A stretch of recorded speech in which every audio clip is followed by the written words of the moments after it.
अस्सलामुअलैकुम। Welcome to Musaddiq academy. आज हम क्लास 10 न्यू मैथमेटिक्स बुक के मुताबिक एक्सरसाइज नंबर 23 के क्वेश्चन नंबर 12 को सॉल्व करेंगे। और स्टूडेंट मैं आपको याद दहानी करवा दूं कि क्वेश्चन नंबर 12 जो है इस एक्सरसाइज का लास्ट सवाल है, ठीक है। और एक्सरसाइज नंबर 23 जो है चैप्टर नंबर 23 में सिर्फ और सिर्फ एक ही एक्सरसाइज है जो कि एक्सरसाइज नंबर 23 है, ठीक है।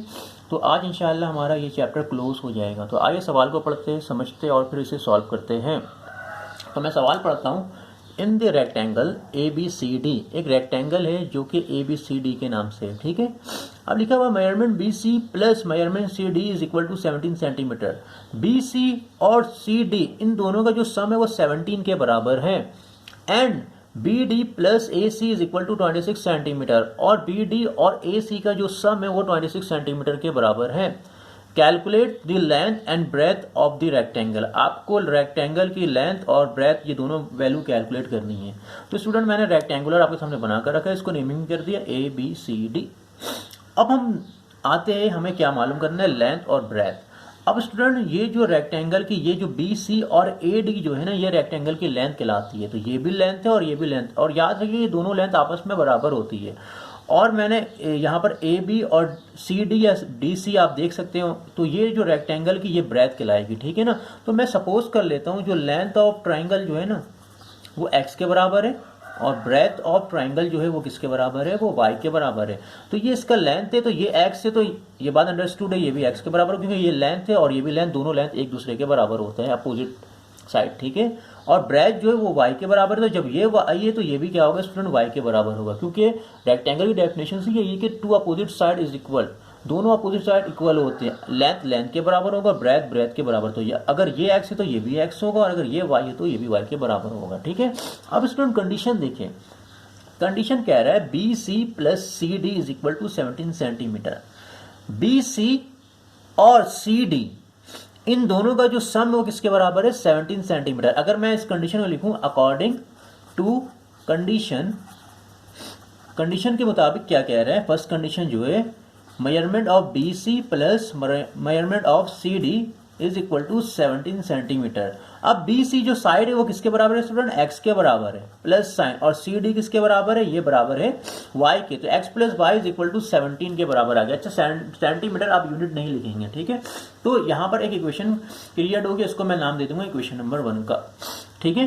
अब हम आगे आते हैं, आगे क्या कह रहा है, and B D plus A C is equal to 26 centimetre. B D और ए सी, मतलब अगर देखा जाए बी से लेकर डी तक का डिस्टेंस और ए से लेकर सी तक का डिस्टेंस, इन दोनों का जो सम है वो 26 सेंटीमीटर के बराबर है। अब स्टूडेंट याद रखिएगा जो टू अपोजिट कॉर्नर होते हैं ना, ये हमारे पास कहलाते हैं किसी भी शेप का डायगोनल्स, ठीक है। तो बी डी एक डायगोनल रेक्टेंगल के और ए सी ये दूसरे डायगोनल से रेक्टेंगल के, तो इन दोनों का सम 26 के बराबर है। अब देखिए स्टूडेंट इन दोनों का सम 26 के बराबर, और ये दोनों डायगोनल्स आपस में बराबर होते हैं रेक्टेंगल के। इन दोनों का सम जब 26 के बराबर है, इट मींस कि अगर मैं सिर्फ और सिर्फ एक डायगोनल्स के बारे में बात करूं, चाहे वो यूं हो चाहे वो यूं हो, यानी कि अगर मैं बी टू डी बात करूं या ए टू डी, अगर सिर्फ एक के बारे में बात किया जाए, क्योंकि दोनों का सम 26 है, तो अगर एक के बारे में बात किया जाए तो वो किसके बराबर होगा, 13 के बराबर होगा, अंडरस्टूड है, हाफ होगा। तो स्टूडेंट मैं सिर्फ और सिर्फ एक डायगोनल्स को ड्रॉ करता हूं कुछ इस तरीके से। तो मैं इस तरीके से एक डायगोनल्स को ड्रॉ करता हूं, एक डायगोनल्स जो है बी टू डी, इस डायगोनल्स को मैं क्या करता हूं, ड्रॉ करता हूं। तो स्टूडेंट आप देख सकते हैं ये हमारे पास क्या बन जाएगा, राइट एंगल ट्रायंगल बन चुका है, आप देख सकते हैं यहाँ पर। तो इसका मतलब जो दोनों का सम जो है वो डी के बराबर, सॉरी 26 के बराबर है। A two C plus B two D ये दोनों 26 के बराबर है, तो मतलब सिर्फ और सिर्फ बी टू डी किसके बराबर को 13 के बराबर होगा, तो इट मीन्स का अब ये 13 होगा। ये इससे हमारे पास आएगा बेस, और ये क्या कहलाएगा, परपेंडिकुलर कहलाएगा। और ये साइड को मैं नाम दे देता हूँ, ये सी है, ये हो गया बी सी डी को मैंने क्या कर लिया, ड्रॉ कर लिया। तो यहाँ पर हम पाइथागोरस थ्योरम लगाएंगे और इसकी मदद से एक इक्वेशन और बनाएंगे, ठीक है। तो मैं अप्लाई करता हूँ पाइथागोरस थ्योरम, जो कि बराबर है, आपको पता है हाइपोटेनस के square is equal to base square plus perpendicular square के। अब स्टूडेंट हाइपोटेनस हमारे पास किसके बराबर है, ये बराबर है 13 के, तो ये होगा 13 का square is equal to base किसके बराबर है, बेस बराबर है एक्स के, तो ये होगा एक्स स्क्वायर प्लस साइन, और परपेंडिकुलर हमारे पास बराबर है वाई के, तो ये होगा वाई स्क्वायर। 13 का स्क्वायर आप कैलकुलेट करेंगे तो इसकी वैल्यू आएगी 169 इज इक्वल टू ये होगा एक्स स्क्वायर प्लस का वाई स्क्वायर। इसको आप नाम दे देंगे क्वेश्चन नंबर 2 का, ठीक है ना। स्टूडेंट आप करना क्या है, आपको करना यह है कि आप इक्वेशन नंबर 1 को लेंगे, इसको आप किसी भी एक वेरिएबल पर सेट कर लेंगे, या तो x पर या तो y पर, और इसको पुट करवा देंगे आप इक्वेशन नंबर 2 में। तो मैं यहाँ पर इक्वेशन नंबर 1 को सॉल्व करूंगा, taking equation number 1। Equation number 1 है क्या student, x plus Y is equal to 17। अब इसको आप या तो x पर सेट कर ले या तो y पर, मैं x पर सेट कर देता हूं। तो x ऐसे रहेगा प्लस का y है, 17 के बराबर में आकर क्या होगा स्टूडेंट, माइनस का y। तो इसको हम नाम दे देंगे इक्वेशन नंबर 3 का नाम दे देंगे। अब सिंपल क्या करेंगे कि इस इक्वेशन नंबर 3 को मैं इक्वेशन नंबर 2 पे क्या कर दूंगा, पुट करवा दूंगा। तो इक्वेशन नंबर 2 स्टूडेंट आपके सामने है, तो यहाँ पर मैं पुट करा रहा हूँ, पुट इक्वेशन नंबर 3 इन इक्वेशन नंबर 2। इक्वेशन नंबर 3 को मैं पुट करवा रहा हूं। तो इक्वेशन नंबर 2 है 169 is equal to X, X जाएगा एक्स नहीं बल्कि एक्स की वैल्यू आएगी जो कि बराबर है 17 माइनस वाई, और इसके ऊपर स्क्वायर है तो इसके ऊपर आप स्क्वायर लगा देंगे, और प्लस साइन और वाई स्क्वायर ऑलरेडी गिवन है, ठीक है। तो ये होगा 169 इज इक्वल टू, अब स्टूडेंट यहाँ पर a माइनस बी का और स्क्वायर का फॉर्मूला लग रहा है जो कि बराबर होता है a square minus 2ab plus B square के, और जबकि प्लस का वाई स्क्वायर पहले से मौजूद है। अब a बराबर जो है वो 17 के, तो a की जगह मैं 17 पुट कर दूंगा a की वैल्यू, और b बराबर है y के, तो b की जगह y आ जाएगा, ठीक है। तो अब इसको मजीद मैं आगे सिंप्लीफाई करता हूँ, ये हो गया 169 एज इट इज मैं कॉपी कर देता हूँ, 169 इज इक्वल टू, अब आप देख सकते हैं स्टूडेंट 17 का स्क्वायर कैलकुलेट करना है। तो 17 का स्क्वायर जो है वो 289 के बराबर होता है। तो यहाँ पर मैं लिख दूंगा 289 माइनस साइन, और 2 को 17 से मल्टीप्लाई करूंगा तो इसकी वैल्यू आएगी 34y, और प्लस का वाई स्क्वायर है, और एक प्लस का वाई स्क्वायर पहले से मौजूद है। आप यहाँ पर देख सकते हैं स्टूडेंट कि 2 को मैं 17 से मल्टीप्लाई करूंगा तो 34 और y as it is copy, और प्लस का वाई स्क्वायर ये रहा, और प्लस का वाई स्क्वायर ऑलरेडी मौजूद है। तो यहाँ पर हमारे पास ये इक्वेशन आ गया, ठीक है। तो हम इसको सिंप्लीफाई करेंगे तो 169 is equal to 289 minus sign 34y, इन दोनों को आपस में ऐड करेंगे तो ये होगा प्लस का 2y स्क्वायर। अब स्टूडेंट क्या करूंगा, मैं इस पूरे इक्वेशन को घुमाकर लिख दूंगा। अब जब इक्वेशन घुमाकर लिखूंगा तरतीब बार घुमाऊंगा, पहले मैं स्क्वायर वाले टर्म को लिखूंगा प्लस का 2y स्क्वायर, उसके बाद y वाले टर्म को प्लस का 34y, फिर प्लस का 289 और इज इक्वल टू 169 को दूसरी तरफ मैं शिफ्ट कर दूंगा, ठीक है। अब ये प्लस का 169 है, इस जानिब आकर स्टूडेंट क्या होगा, माइनस का 169 के बराबर होगा, जो कि इस तरीके से मैं यहाँ पर लिख रहा हूँ, माइनस का 169, और इस तरफ कुछ नहीं बचेगा तो 0 हो जाएगा। तो ये हो गया 2y स्क्वायर माइनस का 34y। अब इन दोनों को हम क्या करेंगे स्टूडेंट्स, माइनस करेंगे, 289 में से माइनस करेंगे 169 को, तो हमारे पास वैल्यू आएगी 120 इज इक्वल टू 0। अब स्टूडेंट क्या करेंगे, इसमें से हम 2 को कॉमन निकाल लेंगे। तो 2 को जब हम कॉमन निकालेंगे तो हमारे पास होगा y square minus sign 2 17 34y plus sign, और 2 की टेबल 60 टाइम पढ़ेंगे तो हमारे पास 120 आएगा इज इक्वल टू 0। अब ये 2 मल्टीप्लाई से डिवाइड की जानी मूव हो जाएगा, तो ये होगा y स्क्वायर माइनस का 17y प्लस का 60 is equal to 0 divide by 2। आपको पता है स्टूडेंट 0 से कोई भी नंबर मल्टीप्लाई या डिवाइड होता है वो किसके बराबर होता है, 0 के बराबर।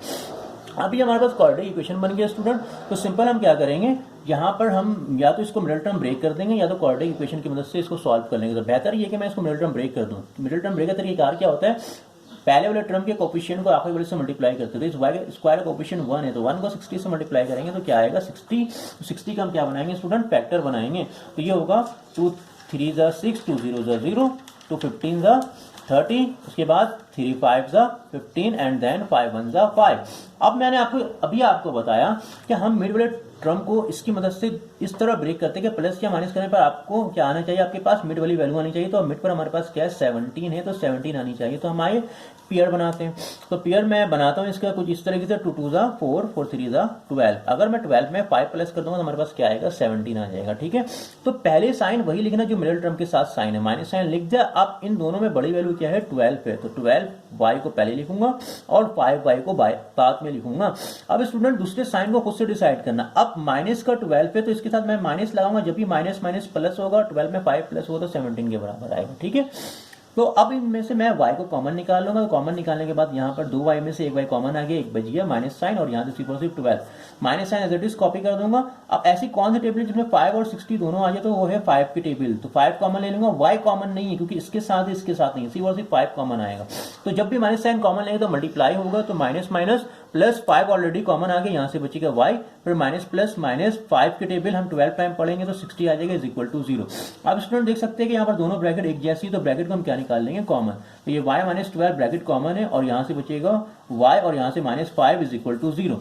अब इसको हम सिंपल क्या कर लेंगे, आइदर और कर लेंगे। तो स्टूडेंट होगा क्या कि एक बार y माइनस 12 0 के बराबर होगा और एक बार y माइनस का 5 0 के बराबर। तो यहाँ से y की वैल्यू 12 के बराबर आएगी और यहाँ से y की वैल्यू क्या आएगी, 5 के बराबर, क्योंकि माइनस का 5 इस तरफ अगर प्लस का 5। अब ये तो y की वैल्यू है। अब स्टूडेंट हमें क्या करना है, x की वैल्यू निकालना। अब x की वैल्यू हम किस तरह निकालेंगे, तो सिंपल इस y की वैल्यू को मैं उठाकर कहां पर पुट करूंगा, इस y की वैल्यू को मैं इक्वेशन नंबर जब 3 में पुट करूंगा तो यहां से हमारे पास x की वैल्यू आ जाएगी, जो कि मैं यहां पर काम कर रहा हूं। अब स्टूडेंट देखिए हमारे पास इक्वेशन नंबर 3 पहले मैं यहां पर लिख देता हूं, taking equation number 3, equation number 3 मैं ले रहा हूं, ठीक है। इक्वेशन नंबर 3 हमारे पास मौजूद है, x is equal to 17 minus का y, ठीक है ना। अब हमें क्या करना है, ये y की वैल्यू को यहाँ पर पुट करना है। एक y की वैल्यू 12 आई है, तो मैं यहाँ पर पुट कर रहा हूँ, put y is equal to 12 in equation number 3। Equation number 3 ये मैंने आपके सामने लिखा हुआ है। तो x is equal to 17 minus y की जगह क्या आएगी, y की वैल्यू 12। तो x इज इक्वल टू 17 में से हम 12 माइनस करेंगे तो इसकी वैल्यू क्या आएगी, 5 के बराबर। एक x की वैल्यू ये आ गई। अब दूसरी भी x की वैल्यू कैसे निकालेंगे, दूसरी क्योंकि y की वैल्यू, तो y की वैल्यू 5 पुट करके चेक करेंगे क्या आ रहा है। तो put y is equal to 5 in equation number 3। Equation number 3 यही है, x is equal to 17 minus, अब y की जगह y की क्या वैल्यू पुट करेंगे, 5। तो x इज इक्वल टू 17 में से हम 5 को माइनस करेंगे तो हमारे पास वैल्यू जो आएगी, आई थिंक ये आएगी 12 के बराबर आएगी, ठीक है। अब स्टूडेंट सवाल ये आता है कि x की वैल्यू भी 2 है और y की वैल्यू भी 2 है। अगर अब मैं आपको एक चीज दिखलाऊं, हमें मालूम क्या करना था, हमें मालूम करना था लेंथ और ब्रेथ मालूम करना था, ठीक है। अब लेंथ x के बराबर है, ब्रेथ y के बराबर। अब सवाल ये आता है कि 2x की वैल्यू 2y की वैल्यू आई, तो लेंथ कौन सी होगी और ब्रेथ क्या होगी, ठीक है। तो अब स्टूडेंट मैं आपको एक चीज यहां पर बताता चलूं, क्योंकि रेक्टेंगल की लेंथ को हमने x के बराबर सपोज किया और ब्रेथ को y के बराबर सपोज किया।